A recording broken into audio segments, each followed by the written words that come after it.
tahay ugana sii gudbi doona dabala xagare iskuna tegi doona Carmale meesha la yiraahdo xagga ceel bow dabadeedna ku jabin doona kadibna aanu ku noqon doono magaaladii Badhameed annagoo dhulka lagu sheegayo in baabuur maraysa ilaa xalay tuuga garablaha oo gaadasho ah oo aanan ka dulqaadan doonin dalka iyagana aan difaacayno una dhimanayno cid kalena aanay soo hawaysan karin cidda ku soo duushay oo duulaanka ku ah guriga iyagana waxaanu leenahay guryahooda qabtaan hadday qaban waayaanna waxa weeye waxa ku dhacay iyagu unbaa ka jawaabi doona cidna nooma caga juuleynayso cidna kaba gabanayno cidaan wax ka qarsanaynaana ma jirto maanta waa dalkayagii iyo dadkayagii iyo diintayadii difaaca iyagaan u dhimanaynaa annagoo warsangeli ah waxaanu ku hulbadirinaynaa tan cid allaahi ciddii isku soo daydana waxa weeye ninku hadduu dalkiisa ku dagaalamayo difaaciisa iyo diintiisana waa helu janno hadduu cararo oo isagoo sii socda xabadu dhabarka ka dhacdona waa helu naar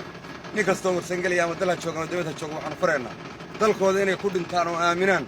oo cadowga xun oo foosha xun oo saameeyey oo dalkoodii ka soo kaco dalkaaga doonaya inay qabsadaan inaanay fadhi idinku iman waxa weeye qori buu sitaa qori baa sidataa hal waxa weeye yaan laynoo digdiglayn yaan laynoo bacbaclayn